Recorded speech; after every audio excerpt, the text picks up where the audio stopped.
On This Week in FCPA, the Biden Inauguration edition, we take a look at the following stories. What does the Fincen enforcement action against Capital One mean for compliance? Jacqueline Jaeger in Compliance Week, Matt Kelly on Radical Compliance, Tom and Matt on Compliance Into the Weeds. The Ofac Year in Review, Mike Volkov takes a deep dive in corruption, crime, and compliance. The Boeing Fraud Enforcement Action, Tom takes a deep dive in FCPA Compliance and Ethics blog, Dylan Tokar on the Wall Street Journal's Risk and Compliance Journal. Is poaching now illegal? Paul Weiss Lawyers in NYU's Compliance and Enforcement blog. The Wells Fargo ex-General Counsel spanked, Jacqueline Jaeger in Compliance Week. The UAE to fight money laundering, Jonathan Rausch returns in Dipping Through Geometries. Are more Caremark claims coming? Kevin LaCroix explores in the D&O Diary. How boards can promote better leadership in the Harvard Law School Forum on Governance. We take a look at podcast, episode 3 of the Compliance Life with Gwen Hassan. We review this week's offerings on 31 days to a more effective compliance program and upcoming events, all on This Week in FCPA. Tom Fox, the voice of compliance, back again with Mr. Monitor himself, Jay Rosen, for our live stream version of This Week in FCPA. Jay, as we move from the worst and most corrupt president of all time to the Biden administration, and you and Rebecca celebrated a very important event in your daughter's life, which I hope you'll tell us about. We're back to look at some of the week's top compliance and ethics stories. So you want to tell us a little bit about the big celebration this weekend at Jay Rosen? Sure. Thanks, Tom. This past weekend, my twin daughters, Michaela and Millie, had their Benot mitzvah. Benot means plural of B'nai, which is one. And it is basically a ceremony to mark their ascension into the adult part of the Jewish community. The girls did an amazing job. They both gave their interpretations of the Bible reading for the week. And we had a little prayer, we had a little wine, and a little bit of dancing. And the only thing that was missing was having folks in person. We did the event via Zoom, but Tom, we're glad you could tune in. And I'll have to tell Millie and Michaela that they'll have to listen to the replay because they were the opening up of This Week in FCPA, episode 236. So Tom, why don't we jump right in? What's story? So Jay, I wanted to talk about, for our first story, the Fincen enforcement action involving Capital One and what it means for compliance. This was a $390 million enforcement action with a credit of $100 million previously paid by Cap One. And Cap One was found basically negligent for not having an effective compliance program. This is something that would be new to the FCPA world. So I think compliance practitioners need to pay particular attention to this. One of the things compliance professionals have not been graded on previously was the effectiveness of their compliance program. If you had a best practices compliance program and something happened, well, if you cleaned it up through remediation, that may be good enough. I don't think that's going to be good enough anymore. And the SEC certainly can look at the effectiveness of internal controls under its FCPA mandate, where you do not need to have a allegation of bribery and corruption. But it would be new if the Department of Justice started looking at the civil side of FCPA enforcement by mandating that you demonstrate you having an effective compliance program. So really interesting action. I wrote about it. Matt Kelly and I talked about it on Radical Compliance, and Jacqueline Jaeger wrote about it in Compliance Week. So we, of course, have linked to these, and check it out in the show notes. Thanks, Tom. Next up, we have something from our good friend Mike Volkov.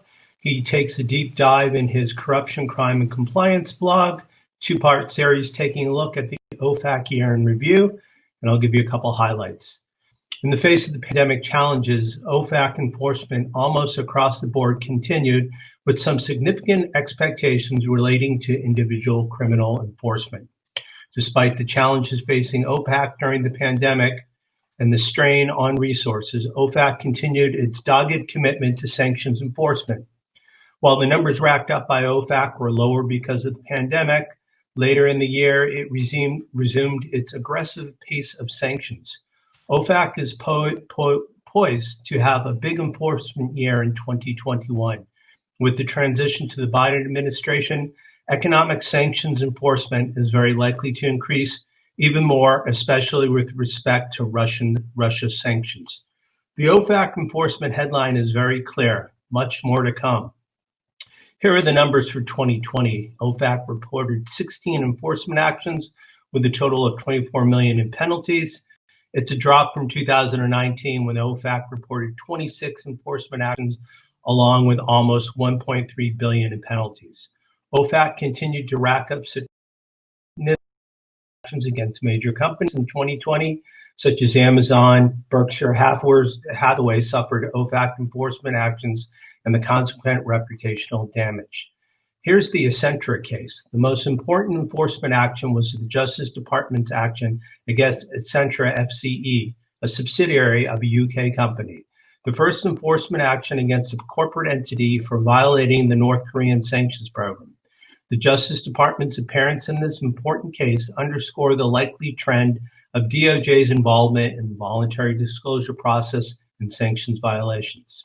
Here are some themes that Mike picked up and he addresses in part 2 of his blog. Most cases fall into one of 4 categories. First category is basic screening and blocking errors. In 2018, Colpam Metallics case, and then in 2019, when Apple violated the narcotics kingpin sanctions program because its screening program did not distinguish between full capitalization entry of a counterparty and the proper initial capitalization on the prohibited persons list. Next up would be post-acquisition illegal sales. In 2019, Ofac had 5 separate enforcement actions focused on mergers and acquisitions, in which companies acquired foreign companies that continued to engage in business while in violation of Ofac sanctions. Ofac brought an enforcement action against Keysight Technologies for sales to Iran after its acquisition of Anite Finland, a foreign company which was not subject to Ofac sanctions at the time, but became so after it was acquired by Keysight. The third category would be third-party sanctions violations. In this case of Ofac enforcement, or rather FCPA enforcement, Ofac regularly uncovers use of third-party agents and distributors who carry out sanction evasion schemes. Comtech Technology and its subsidiary EF Data paid $494,000 for violations of the Sudan sanctions program. Comtech enlisted a third party in Canada to sell an advanced communication system to the Sudanese government entity in violation of the Sudan sanctions program. And last, reliance on improper advice and counsel. Ofac had 3 separate enforcement actions against Whitford, Biomed, and Deutsche Bank, in which lawyers or compliance officers provided incorrect advice to the company on specific issues concerning compliance and sanction. Tom, back to you. Jay, next up we have the Boeing enforcement action. And this was a fraud against the U.S. government around Boeing lying to the government to garner approval of the 737 MAX plane. And of course, that led to 2 horrific crashes and a variety of other problems for Boeing. The enforcement action, although a fraud risk management enforcement action or a fraud enforcement action, really has a lot of interesting points for the compliance professional.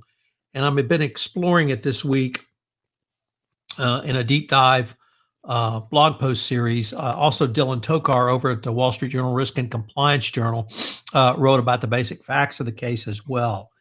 And what I found most interesting, Jay, was a couple of things. Number one, that Boeing created a board-level committee for basically product safety.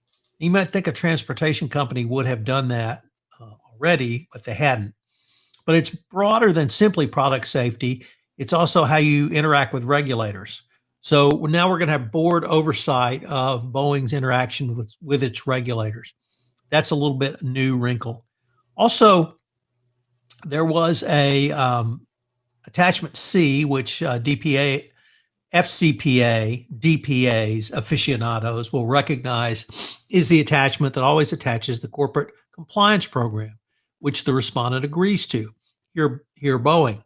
And it was, once again, focused on fraud, but it had a couple of interesting little twists I think was every compliance practitioner needs to understand. So when it came to tone at the top, management was required to actually not only model the behavior, but ensure that there's strong, explicit, and visible support for the right tone. And that this visibility, I think, was an interesting component. It required what they call senior executives reporting or heading up fraud prevention had to report to direct report to internal audit, company's board, or appropriate designee of the board. The company had to ensure its training was tailored and effective, and discipline had to be delivered regardless of position or perceived importance of the employee. It also mandated not only remediation of any violations of Boeing's policies and procedures around fraud risk, but also a root cause analysis, which looked at all corporate functions. So some really interesting lessons for the ABC compliance practitioner. Once again, I'm taking a deep dive into it, so you can read the DPA, but you can also check out my blog for a bit of an analysis on the importance to the compliance professional. So next up, we ask the question, is poaching now? This comes to us from a group of lawyers from Paul Weiss, and it's from the NYU Compliance Enforcement blog. The Antitrust Division of the U.S. Department of Justice recently announced the first criminal indictment for a no-poach and wage-fixing agreements. These indictments follow a change in policy announced by the DOJ several years ago to pursue such violations as criminal matters and not merely civil violations. Companies with antitrust programs should consider reflecting in their training programs and monitoring mechanisms the DOJ stance that naked no-poach or wage-fixing agreements are subject to criminal prosecution, and might also consider instituting methods to identify and evaluate such agreements.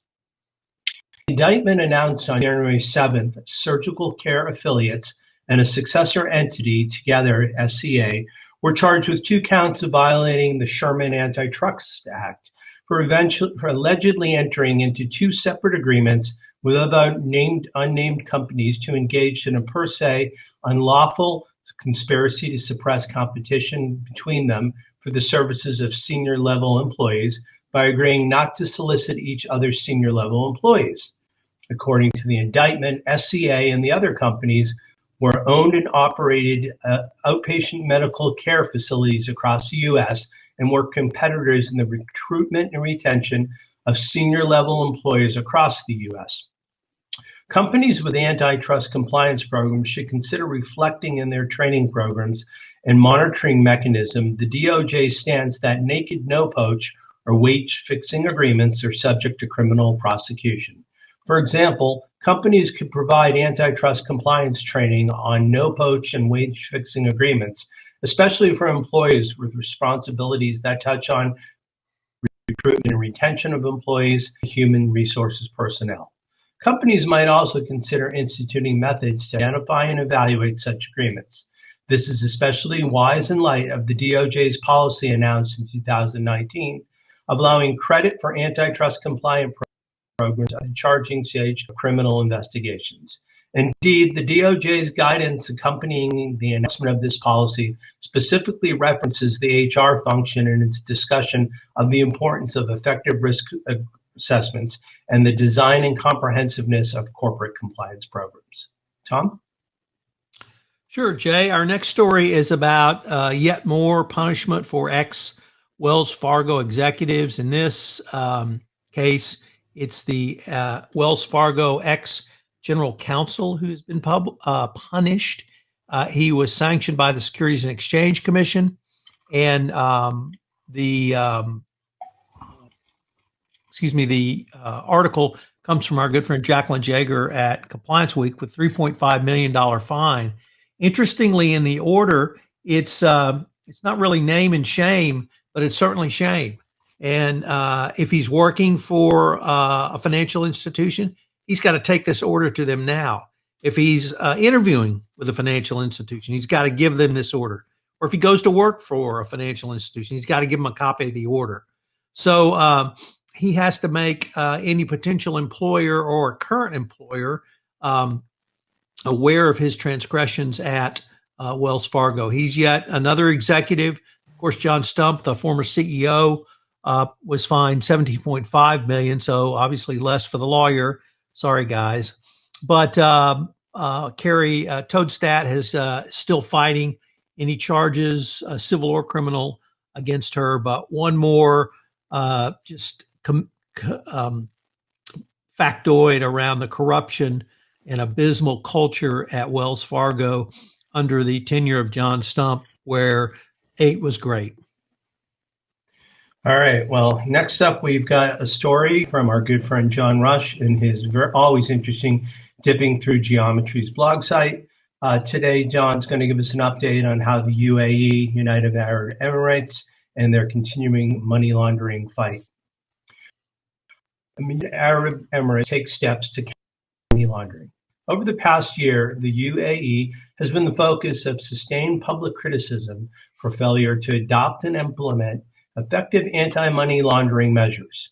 In April of last year, the Financial Action Task Force issued a mutual evaluation report that acknowledged significant improvements that the UAE had made to its anti-money laundering and counter-terrorist financing system in recent years, but they also noted that the risk of criminals being able to misuse legal persons in the UAE for ML and TF remains high.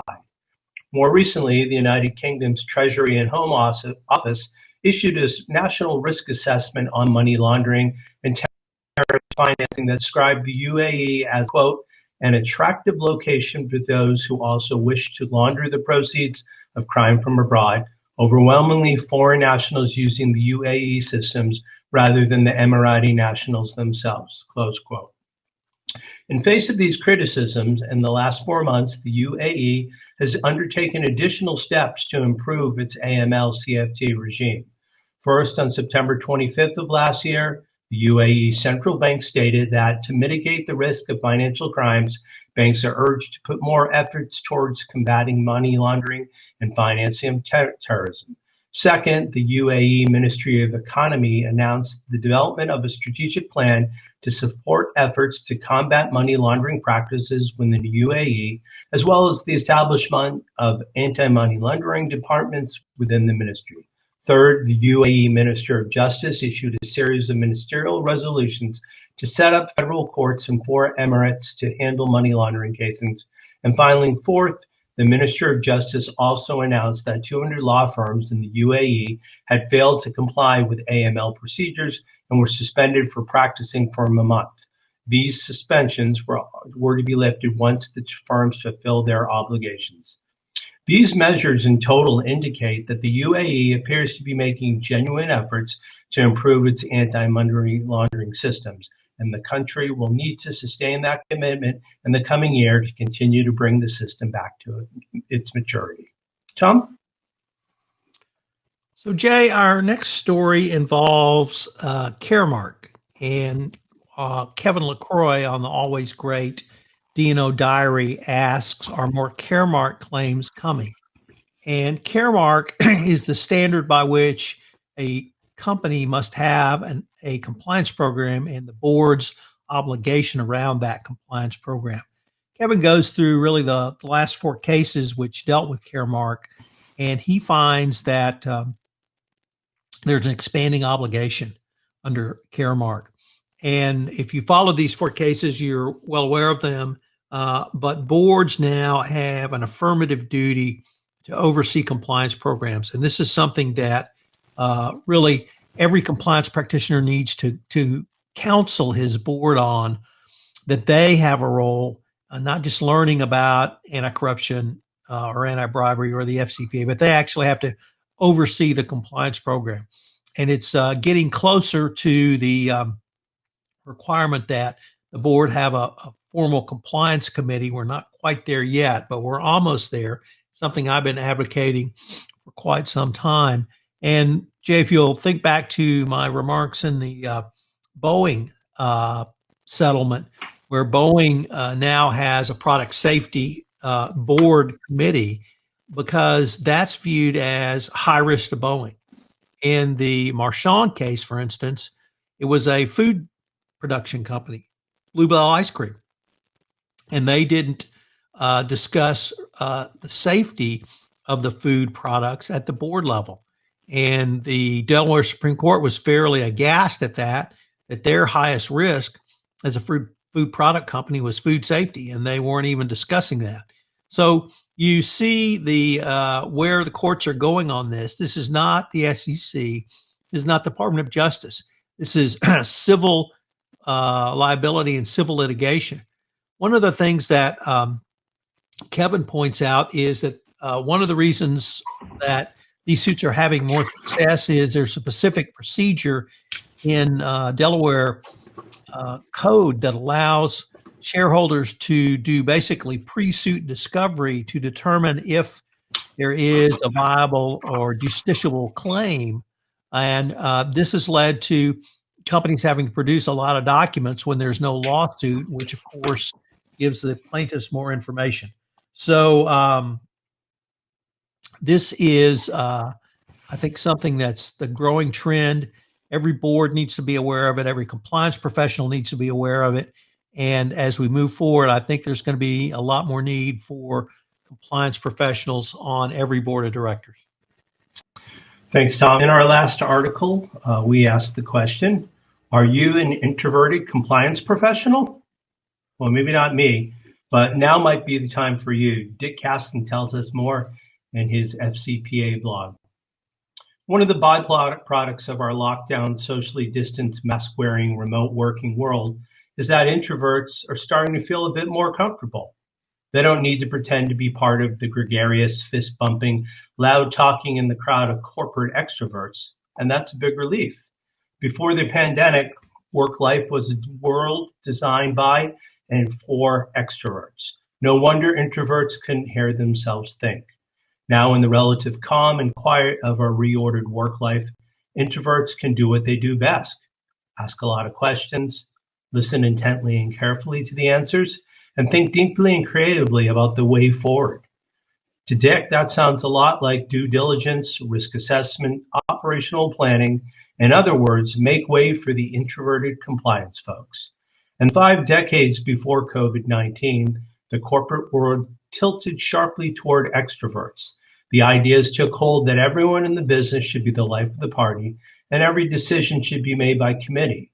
During the past year, though, there's been a sharp tilt in the other direction. Introverts have an innate advantage these days in another way. They tend to like technology and handle it well. Others who have benefited from remote work are people with learning disabilities. Dick has a friend who suffers from a severe form of dyslexia, but working from home instead of in an open office fishbowl, he's now flourishing in his job. He has more confidence in his professional ability than ever, and he's cheerful instead of defeated. Now, Dick is not saying that the pandemic is a good thing. That's ridiculous. He also is not saying introverts are better people than anyone else. None of that's true. But sometimes quiet, reflective people are overlooked. That happened a lot in the corporate life before the pandemic, when the tilt was sharply toward extroverts. It's a different world now, and introverts, including introverted compliance officers, can quietly welcome this particular change. So, Tom, we're in the month of December, and who did you speak to? Well, we know you're speaking with Gwen Hassan for the Compliance Life, but what did she have to say in the 3rd episode this month? I'm very sorry to tell you that we are not in the month of December. You've lost a month. Oh, no! In the month of January. And in fact, we just had the inauguration on January 20 of Joe Biden as president of the United States. So I don't know if you've been pulling a Rip Van Winkle, or I hope you didn't miss the holiday season on behalf of your family, but we're actually in the month of January. Okay. That point aside, yes, I have Gwen Hassan this week on The Compliance Life. And Gwen, I love these because you find out so much about people you didn't know. Well, Gwen had actually lived overseas, and she is incredibly culturally curious. She's interested about other cultures. She's interested to see what they have to say, what they think. And she really expanded on that to a compliance officer, in her view, has to be culturally curious. And so it was a very interesting, she explored various parameters of that and talked about how her cultural curiosity and indeed her full curiosity really, in her mind, helped her in her compliance journey. So it was really interesting. I just love these series. You find out these things about people that you really never knew before. So, Tom, I heard it's the month of January. Is that true? It is. Well, why don't you tell us about what happened this week on 31 Days to a More Effective Compliance Program? Well, Jay, I'm doing literally 31 consecutive business days to a more effective compliance program. And over the past week, on January 16th, I looked at the third-party risk management process. On January 17th, managing your third parties. On January 18th, levels of due diligence, where I was able to talk about an interview of one of our good friends, Candace Tao, on the levels of due diligence. On January 19th, I was able to. Now you're doing it too. Yeah, you gave it to me. The investigation protocol, day 20, the inaugural day. We looked at how do you respond to investigative findings? In other words, how do you remediate? Then on the 21st, we looked at continuous improvement. And on the 22nd, we concluded the week with internal reporting. Next week will be my final week on 31 Days to a More Effective Compliance Program. I've run this series now for the end of next week. It'll be 14 months. So we're going to have a special week next week with a special announcement. So I hope you will check out the series through January 31, 2021. Great. So Tom has a couple webinars he'd like to invite you to. On January 27th, please join K2 Integrity to hear Olivia Allison and Joanne Taylor discuss the latest EU regulatory developments in whistleblowing programs and investigations. Information and registrations are, of course, in the show notes. And Compliance Week is accepting nominations for its Excellence in Compliance Award. And there's a link on the show notes to submit your nominees. In case you'd like to reach Tom, he is the compliance evangelist, and he can be reached at tfoxlaw.com. And as you know, even though I still think this is Jay Rosen, Mr. Monitor, and I can be reached at jarosen@affiliatedmonitors.com. Want to take us home, Jay? On behalf of Tom Fox and myself, Jay Rosen, we'd like to thank you for joining us for this week in FCPA episode 236 for the week ending January 22nd, 2001, the Biden Inauguration edition. We're glad you can join us. And next week, we will look forward to joining you again. And in the interim, please stay safe and healthy, and we'll talk to you soon.